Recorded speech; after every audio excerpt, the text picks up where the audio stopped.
وہ 2 اکتوبر 1187 کی تاریخ اور جمعے کا دن تھا جب دنیا کے مذہبی دارالحکومت اور سب سے متنازع سمجھے جانے والے شہر یروشلم میں تقریباً 9 دہائیوں کے وقفے کے بعد سلطان صلاح الدین ایوبی کی قیادت میں ایک بار پھر مسلمانوں کی حکمرانی کا دور شروع ہوا تھا۔ شہر کی فصیلوں پر ایوبی پرچم لہرایا گیا تھا اور مذہبی مقامات سے مسیحیت کی علامات ہٹانے کا کام شروع کیا گیا۔ اب سے ٹھیک 833 برس قبل 2 اکتوبر کو شب معراج بھی تھی۔ یروشلم جنگ کے نتیجے میں نہیں بلکہ ایک محاصرے کے بعد شہر کے مسیحی منتظمین اور سلطان صلاح الدین ایوبی کے درمیان معاہدے کے نتیجے میں مسلمانوں کے حوالے کیا گیا تھا۔ شہر کا ہر باسی معاہدے میں طے کی گئی رقم ادا کر کے آزادی سے کسی دوسرے مسیحی علاقے میں جا سکتا تھا۔ جو لوگ پہلے یہ سوچ کر پریشان تھے کہ صلاح الدین کی فوج شہر میں داخل ہو کر ان پر ظلم کرے گی، وہ اب اس فکر میں تھے کہ اپنی آزادی خریدنے کے لیے پیسے کہاں سے لائیں۔ 2 اکتوبر کے دن اور آنے والے کئی ہفتوں تک شہر سے لوگ رقم ادا کر کے جاتے رہے۔ جو نہیں ادا کر سکتے تھے وہ مدد مانگتے رہے اور ان میں سے ہزاروں کی مدد خود سلطان صلاح الدین ایوبی اور ان کے بھائی سیف الدین نے کی۔ انہوں نے ذاتی طور پر لوگوں کا تعاون ادا کیا اور بہت سے غریبوں کو شہر کے سابق مسیحی حکمرانوں کی درخواست پر بغیر تعاون ادا کیے بھی جانے۔ مورخ جوناتھن فلپس نے سلطان صلاح الدین کی زندگی پر اپنی کتاب the life and legend of Sultan Salahuddin میں لکھا ہے کہ یروشلم کے مسیحی شہریوں کو کچھ ایسا دیکھنے کو نہیں ملا جس کی وہ توقع کر رہے تھے۔ مسلمانوں کے محاصرے کے دوران یروشلم کی خواتین نے اپنے بال کٹوا دیے تھے کہ وہ فاتح فوج کے سپاہیوں کی نظروں میں نہ آئیں، لیکن فلپس لکھتے ہیں کہ فتح اور یروشلم پر قبضہ مکمل کرنے کا مرحلہ طے کرنے کے بعد سلطان صلاح الدین ایوبی نے خاص طور پر عورتوں کے معاملے میں رحم دلی کا مظاہرہ کیا جس کے لیے وہ مشہور بھی تھے۔ سوال ذہن میں اٹھتا ہے کہ ان کا یہ جذبہ سچا تھا؟ ایسا معلوم ہوتا ہے کہ ایسا ہی تھا، اور وہ ان کو فروخت کر سکتے تھے یا اپنے فوجیوں کے حوالے کر سکتے تھے۔ یروشلم کی فتح کے موقع پر سلطان صلاح الدین ایوبی نے ہر اس اندازے کو غلط ثابت کیا جو شاید ماضی میں اس شہر میں ہونے والے واقعات کی بنیاد پر قائم کیے گئے تھے، اور یہی وجہ ہے کہ اسی یورپ میں جہاں انہیں اپنے زمانے میں خون کا پیاسا اور شیطان کی اولاد کہا گیا تھا، وہاں 20ویں اور 21ویں صدی میں ہیرو کا درجہ بھی دیا گیا۔ یہ وہی یروشلم تھا جس کی سن 1099 میں فتح کے بعد صلیبیوں کی یروشلم میں داخلے کے موقع پر یہاں ہر طرف لاشیں تھیں، اور مرد، عورتیں اور بچے کوئی فاتحین کی تلواروں سے محفوظ نہیں تھا۔ مصنف جسٹن موروی کی کتاب کا نام ہے اسلامی سلطنتیں، 15 شہر جو ایک تہذیب کو بیان کرتے ہیں۔ انہوں نے اپنی اس کتاب میں یروشلم کے بارے میں چیپٹر میں مسیحی ذرائع کا حوالہ دیتے ہوئے صلیبیوں کی فتح کے بعد شہر کے مناظر بیان کیے ہیں۔ انہوں نے صلیبیوں کے رویے کی مثال کے طور پر ان کے ایک عہدیدار کا بیان یوں نقل کیا: زبردست مناظر تھے، ہمارے فوجیوں نے دشمنوں کے سر قلم کر دیے، کچھ کو زیادہ تکلیف دینے کے لیے آگ میں جھونکا گیا، گلیوں میں سروں، کٹے ہوئے پیروں اور ہاتھوں کے ڈھیر تھے۔ سلطان صلاح الدین ایوبی کا چیلنج یروشلم کی فتح پر ختم نہیں ہوا، بلکہ انہیں اندازہ تھا کہ اب مسیحی دنیا جس میں یروشلم جیسے مقدس شہر کے ہاتھ سے نکلنے کی خبر بجلی بن کے گری ہوگی، اس کو واپس حاصل کرنے کی کوشش کرے گی۔ سن 1187 میں یروشلم کی فتح سے لے کر تیسری صلیبی جنگ میں اس کے کامیاب دفاع کا چیپٹر تقریباً 5 برسوں پر محیط ہے۔ وہ صلیبی جنگ جس میں مغربی یورپ کے بڑے بڑے بادشاہ خود شریک ہوئے اور یورپ بھر سے لوگوں کو جنگ میں شرکت پر مائل کرنے کے لیے سلطان صلاح الدین ایوبی کی بدترین شبیہ پیش کی گئی، لیکن جنگ کے لیے آنے والے نہ صرف یروشلم حاصل کرنے میں ناکام رہے بلکہ سلطان کی ایک مختلف تصویر لے کر واپس گئے جو تمام پروپیگنڈے کے باوجود آج تک قائم ہے۔ مثال کے طور پر اسی اکتوبر میں ناروے میں سلاٹن ڈے، یوم صلاح الدین منایا جاتا ہے کہ اس خیال کا پہلی بار اظہار سن 2008 میں ناروے کے قومی شاعر ہینرک ویرگے لین کی 200 سالہ تقریبات کے دوران کیا گیا تھا۔ انہوں نے بتایا کہ ہینرک ویرگے لین وہ شاعر تھے جنہوں نے ناروے کے آئین میں اس ترمیم کو متعارف کرانے میں اہم کردار ادا کیا تھا جس کے بعد یہودیوں کو اس ملک میں آنے کی اجازت ملی تھی۔ وہ مذہبی رواداری کی علامت سمجھے جاتے تھے۔ اشلت لاہ نے بتایا کہ سن 2008 میں اس تقریب کے دوران ناروے کے ایک مصنف تھور والسٹین نے تجویز پیش کی کہ ویرگے لینڈ کی سوچ کو آگے بڑھانے کے لیے ہمیں صلاح الدین ایوبی کی یاد میں ایک دن منانا چاہیے، کیونکہ انہوں نے یروشلم کی فتح کے موقع پر جس کردار کا مظاہرہ کیا تھا وہ یہودیوں، مسیحیوں اور مسلمانوں کے مل کر رہنے کے بارے میں ایک سبق ہے۔ اشلداد نے بتایا کہ ناروے کی طرح شاید یورپ میں بھی بہت کم لوگ صلاح الدین کے بارے میں جانتے ہیں، اور جو جانتے بھی ہیں وہ ان کا موازنہ صلیبی جنگوں کے یورپ میں ہیرو رچرڈ دی لائن ہارٹ سے کرتے ہیں، اور ان کے خیال میں صلاح الدین ایک ولن ہے۔ لیکن انہوں نے کہا کہ صلاح الدین ڈے کے ذریعے ہم یہ پیغام دینا چاہتے ہیں کہ ہر کہانی کے دو رخ ہوتے ہیں۔ یہ بات صرف ناروے تک محدود نہیں۔ برطانیہ کی شاہی بحریہ نے پہلی جنگ عظیم کے دوران ایک جنگی جہاز کو HMS سلاڈن کا نام دیا، اور پھر سن 1959 اور 1994 کے درمیان برطانوی فوج نے سلاڈن کے نام سے ایک بختر بند گاڑی بھی بنائی۔ یہ وہی برطانیہ ہے جہاں سے بادشاہ رچرڈ دی لائن ہارٹ نے تیسری صلیبی جنگ میں مسیحی فوج کی قیادت کی تھی۔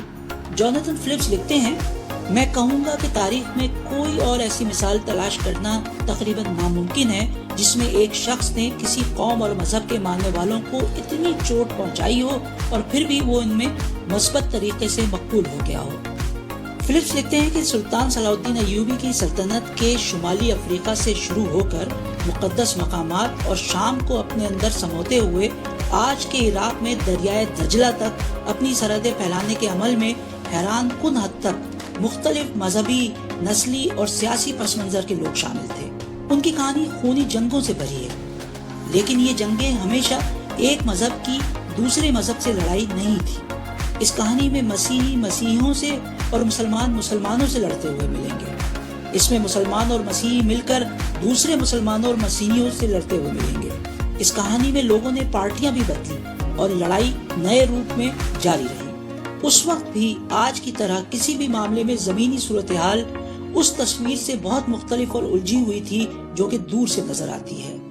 نسلی، سیاسی، اقتصادی اور ذاتی مفادات کی ایک کھچڑی تھی جو صرف مذہبی عقائد کی بنیاد پر نہیں پک رہی تھی۔ سن 1187 تک سلطان صلاح الدین کو یروشلم آزاد کروانے کے عزم کا اعادہ کرتے ایک دہائی گزر چکی تھی۔ اب ان کے پاس شام اور مصر اور جزیرہ کے علاقے کے وسائل کے ساتھ ایک وسیع سفارتی نیٹ ورک بھی تھا کہ وہ پوری توجہ اس مشن پر لگا سکے۔ فلپس لکھتے ہیں کہ مسلمان حکمرانوں اور سرداروں سے نمٹنے میں صلاح الدین کا اتنا وقت لگ گیا کہ لوگ کہنے لگے کہ وہ اپنا اصل مقصد بھول کر مسلمانوں سے ہی لڑتے رہتے ہیں۔ برسوں کے پروپیگنڈے کے بعد اب سلطان کے لیے فیصلہ کن وار کرنا ضروری ہو گیا تھا۔ اسی سال ایک مقامی مسیحی نواب رینلڈ نے ایک تجارتی کارواں پر حملہ کر کے امن معاہدے کی خلاف ورزی کی اور پھر قیدیوں کو واپس کرنے سے بھی انکار کر دیا۔ اب سلطان کے پاس حملہ کرنے کا جواز تھا اور انہوں نے اپنے اقتدار کی سب سے بڑی فوج جمع کی۔ ہر طرف ایوبی خاندان کے زرد پرچم لہرا رہے تھے۔ فلپس نے سلطان کے قریبی مورخ عماد الدین کے حوالے سے لکھا کہ ایسا لگتا تھا کہ جیسے زمین نے ایک نیا لباس پہن لیا ہو۔ صلاح الدین نے کہا کہ یہی وہ دن ہے جس کا وہ انتظار کر رہے تھے۔ فلپس نے مسلمان مورخ ابن الاسیر کا حوالہ دیا ہے کہ سلطان کے تبریہ پر حملے کا صرف ایک مقصد تھا کہ مسیحی فوج کو اپنی پوزیشن چھوڑنے پر مجبور کیا جائے، اور اس میں وہ کامیاب ہو گئے تھے۔ اس جنگ کو مارکہ حطین کے نام سے یاد کیا جاتا ہے۔ فلپس لکھتے ہیں کہ سلطان صلاح الدین کی مارکہ حطین میں کامیابی اور اس میں فرینکس کی فوج کی تباہی نے خطے میں طاقت کا توازن بدل دیا، لیکن یروشلم حاصل کرنے کے لیے ابھی مزید کام کرنے کی ضرورت تھی۔ اگلے 7 ہفتے انہوں نے سلطنت یروشلم میں کئی زبردست مہمات کی، جن میں سے کئی کی قیادت انہوں نے خود کی۔ اکا شہر 8 جولائی کو فتح ہوا اور کئی دہائیوں میں پہلی بار وہاں 10 جولائی سن 1187 کو جمعے کی نماز ادا کی گئی۔ اس کے بعد بیروت فتح ہونے میں بھی زیادہ دن نہیں لگے۔ اشکلون کو فتح کرنے میں 2 ہفتے لگے۔ یہاں بھی صلاح الدین نے شہر والوں کے ساتھ سختی نہیں کی۔ وہ قتل عام کا سلسلہ نہیں چاہتے تھے اور چاہتے تھے کہ کہیں پر ان کے خلاف زیادہ مزاحمت نہ ہو، اور ان شہروں کے قریب مسلمانوں کی بھی آبادیاں تھیں۔ صلاح الدین 20 ستمبر 1187 کو یروشلم پہنچے۔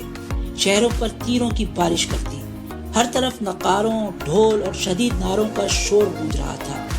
شہر میں تیروں سے اتنا نقصان ہوا کہ اس وقت لاطینی مسیح دنیا کے سب سے بڑے سینٹ جان ہسپتال کو بھی زخمیوں سے نمٹنے میں مشکلات پیش آنے لگی۔ سلطان نے کہا کہ معرکہ حطین میں کامیابی اور یروشلم کی دیواروں کے باہر ان کی موجودگی خدا کی نصرت کا ثبوت ہے۔ سلطان نے اپنی تقریر کا اختتام اس عزم پر کیا کہ وہ یروشلم سے اس وقت تک نہیں جائیں گے جب تک ڈوم آف دا راک پر ان کا قبضہ نہیں ہو جاتا۔ معرکہ حطین میں شکست کے بعد کسی بھی مسیحی امدادی فوج کی آمد کا امکان ختم ہو چکا تھا۔ یروشلم کے بادشاہ تو معرکہ حطین میں قیدی بن گئے تھے اور ان کی جگہ شہر کے منتظم بالیان کو اندازہ ہو گیا تھا کہ کھیل ختم ہو گیا ہے اور ہتھیار ڈالنے کے لیے مذاکرات شروع کرنے کا وقت آ گیا ہے۔ شہر پر قبضے کے لیے خونی ٹکراؤ سے بچنے کے فوائد مسلمان قیدیوں کی زندگی اور مقدس مقامات کی سلامتی کی صورت میں واضح تھے۔ اس کے علاوہ اس صورت میں مسیحی قیدیوں کے لیے ملنے والے ممکنہ تاوان کی شکل میں مالی فائدے کا بھی امکان تھا۔ ہتھیار ڈالنے کی تاریخ 2 اکتوبر سن 1187 طے کی گئی، جو جمعے کا دن تھا اور شب معراج بھی تھی۔ اس تاریخ کی وجہ سے یروشلم کی فتح کا منظر دیکھنے کے لیے صوفیوں، درویشوں اور علماء کو بھی وہاں پہنچنے کا وقت مل گیا۔ ذرائع کے مطابق یروشلم شہر میں بچوں اور عورتوں کے علاوہ 60,000 مرد تھے۔ شہر کے مسیحی حکمران بالیان نے مختلف طبقات کی مدد سے 18,000 غریب افراد کے لیے 30,000 دینار کا بندوبست کیا۔ اگلے کچھ ہفتوں تک شہر میں لوگ اپنا سامان بیچ کر اپنی آزادی کے لیے پیسوں کا بندوبست کرتے رہے۔ فلسط نے لکھا ہے کہ سب کے لیے 10 دینار قیمت طے کرنے پر صلاح الدین تنقید کا نشانہ بھی بنے، کیونکہ امیر لوگ بآسانی یہ پیسے دے کر اپنے قیمتی سامان کے ساتھ یروشلم سے جانے میں کامیاب ہو گئے۔ لوگوں نے ایسے ایک امیر مسیحی عہدیدار کا قیمتی سامان ضبط کرنے کا مطالبہ کیا، لیکن صلاح الدین نے جواب دیا کہ وہ ایسا نہیں کریں گے، بلکہ انہوں نے ان لوگوں کو ان کی منزل تک پہنچنے میں سیکیورٹی بھی فراہم کی۔ مسیحی قبضے کے دوران تقریباً 9 دہائیوں میں تمام مقدس مقامات پر مسیحیت کی چھاپ لگ چکی تھی۔ سلطان نے ہر جگہ کو اسلامی تقاضوں کے مطابق بحال کرنے کا حکم دیا۔ مسلمانوں کی حکمرانی میں یروشلم میں 9 اکتوبر کو پہلی مرتبہ جمعے کی نماز ادا کی گئی۔